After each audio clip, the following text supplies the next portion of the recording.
এই না পান্থনিবাস। টাইটেল আর থাম্বনেল দেখে নিশ্চয়ই বুঝে গিয়েছেন ভিডিওটা কী নিয়ে হতে চলেছে। হ্যাঁ, একদমই ঠিক।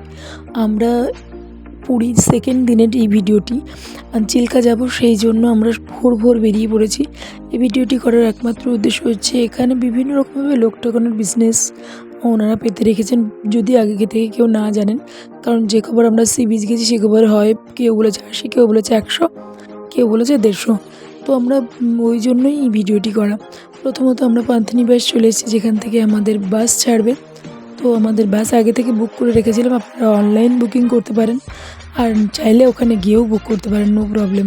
তো আমরা ঠিক টাইম মতোই পৌঁছে গিয়েছিলাম। এই বাসটাতে আমরা যাব চিল্কা। তো বাস এসে গেছে, এবার আমরা বাসে উঠে পড়ব। যেহেতু পাক্কা 6টার সময় ছাড়বো, ওই জন্য আমরা তাড়াতাড়ি একটু বেরিয়েছিলাম। হোটেল থেকে একটু দূরে ছিল। এটা সিজনের সময় ছিল বলে এতটা ভিড় বা এতটা চাপ, কিন্তু যখন আনসিজন তখন এতটা চাপ থাকে না। আমরা বাসে উঠে পড়েছিলাম। আমাদের বাস নাম্বার ছিল 8, 9 আর 10।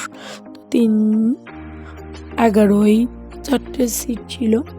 আমরা উঠেও গেছি, বাস ছেড়েও দিয়েছে। আর এই বাসে করে যাওয়ার সময় বাসের যিনি আর কি কন্ডাক্টর বলুন যাই, তো জগন্নাথবাবু, উনি আমাদেরকে পুরো ডিটেলস বলে দিচ্ছিলেন। প্রথম কোথায় যাব, কোথায় লাঞ্চ করব, কোথায় ব্রেকফাস্ট করব, সব কিছু ডিটেলসে বলে দিচ্ছিলেন। আগে থেকে বুক করে গেলে একটা সুবিধা হয় যে মানে ডিটেলসে সব আগে থেকে জানা থাকে, কিন্তু ওখানে গিয়ে করলে কোনো প্রবলেম নেই। তবুও মানে আপনাদের ইচ্ছে, যেটা আপনারা মানে চান সেটা করতে পারেন। যদি ওটা এসি বাস, ওই জন্য ওটা টিকিটের দামটা বেশি ছিল। যারা নর্মাল বাসে যায় তাদের টিকিটের দামটা একটু কম। এখান থেকে প্রথমে আমরা মানে ব্রেকফাস্টের জন্য নেমেছিলাম, যেখানে আমাদের 8 ঘন্টা টাইম দিয়েছিল। সেখানে ধোসা, পুরি আর ইডলি আমরা খেয়ে নিয়েছিলাম। ওখান থেকে আমরা আলারনাথ মন্দিরে ওখানে নেমে গেছি। নিউ ইয়ারের দিন বলে এত সুন্দর করে সাজিয়েছিল মন্দিরটি খুব সুন্দরভাবে পরিদর্শন করার পর আমাদের ঠিক 25 মিনিট টাইম দিয়েছিল। 25 মিনিটে পুরো মন্দিরটা দেখতে হবে। খুব একটা বড় নয়, কিন্তু যা দেখিয়েছি খুব ভালো। ওখানকার সব মন্দিরগুলো খুব সুন্দর। তারপরে এসেছি আমরা মূল যে জায়গায় আসার কথা ছিল, চিল্কার উদ্দেশ্যে।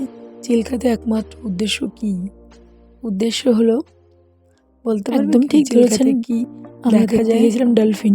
এখানে ডলফিনের জন্য খুব বিখ্যাত। তো আমরা কি আনন্দ করেছি, তার থেকে বেশি আনন্দ করেছি আমার এই ভাইপো। কারণ ওদের ওখানে পাহাড়ি এলাকা, খুব একটা আনন্দ করতে পারে না জলের মধ্যে দিয়ে। তাই আমাদের এখানে আসলে ওরা প্রচুর মজা করে যায়। রাজস্থানে তো চারিদিকে পাহাড়, দেখুন কত মজা করছে ও। খুব খুব মজা করেছে, আমাদের থেকেও বেশি। কারণ ও জল ওখানে পায় না, এখানে পেয়ে প্রচণ্ড মজা করেছে। আমরা সবাই করেছি, কিন্তু ওর মজাটাই অনেকটাই আলাদা। আর এখানে গিয়ে যে পাখিগুলো থাকে, তারা সত্যি কথা বলতে মাছ কটা খায় জানি না, কিন্তু মানুষের খাবার খেয়েই এরা বড় হয়ে যায়। বিভিন্ন জায়গা থেকে পরিযায়ী যে পাখিগুলো আসে, বিভিন্ন খুব সুন্দর পাখিগুলো। সত্যি কথা বলতে দেখলেই মনে হয় যেন খাবার দিয়ে। আর এত সুন্দরভাবে আমাদের সঙ্গে সঙ্গে যাচ্ছিল, কারণ আমরা সবাই দিচ্ছিলাম খাবার, আর তাই ওরা সঙ্গে সঙ্গেই যাচ্ছিল। এই দেখুন কত সুন্দরভাবে দেখতে, এত ভালো লাগে। অসাধারণ একটা ভিউ থাকে। চিল্কাতে গেলে অবশ্যই বুঝতে পারবেন। আমরা কিন্তু ওই বাসের টিকিটের সঙ্গেই সম্পূর্ণ ভাড়াটি ছিল আমাদের, নতুন করে কিছু করতে হয়নি। ওরাই নিয়ে ঘুরিয়েছে, ওরাই সারাদিন। কিন্তু খাওয়াটা নিজেদের, খেতে হবে নিজেদের। কিন্তু বাসের টিকিটের মধ্যে এই ঘোরাটাও বাসের টিকিটের মধ্যে, কিন্তু খাওয়াটা নিজেদের থাকবে। এই যে দাদা, বৌদি, ভাইপো সবাই মিলে খুব মজা করছিলাম। তো দাঁড়িয়ে দাঁড়িয়ে কাটিয়ে দিয়েছি।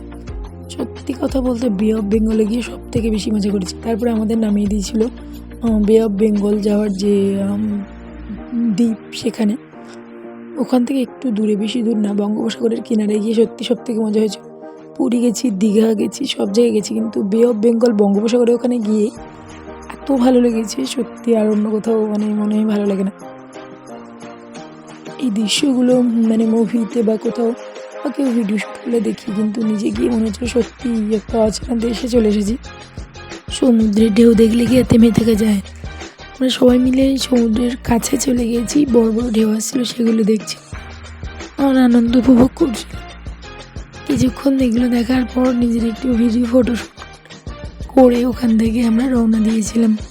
কারণ পেটে তো প্রচুর ডন মারছে, খেতে হবে, হোটেলের উদ্দেশ্যে রওনা দিতে হবে। যে যার মতো করে ভিডিও করছে, যে যার মতো করে ফটো তুলছে, আর আমরা আমাদের মতো করে মজা করছি।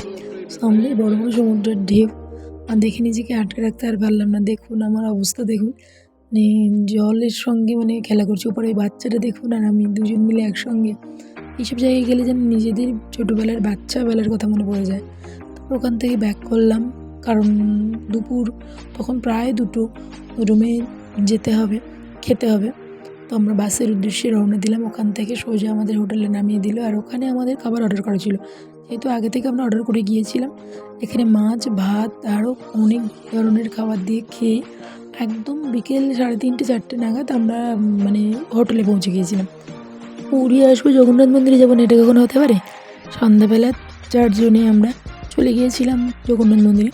ওখান থেকে মন্দিরটাকে একটু ঘুরে প্রসাদ খেয়ে আমরা রওনা দিয়েছিলাম। রাত্রে তখন বেশ 9:30-10টা বাজে। তখন আমরা ওখান থেকে পাশের একটা হোটেলে ডিনার সেরে আমরা একেবারে রুমে চলে গিয়েছিলাম। ভিডিওটি কেমন লেগেছে অবশ্যই বলবেন। যদি ভালো লেগে থাকে তাহলে লাইক, কমেন্ট, শেয়ার অবশ্যই করবেন। দেখা হচ্ছে পরের ভিডিওতে। ততক্ষণ ভালো থাকবেন, সুস্থ থাকবেন। টাটা।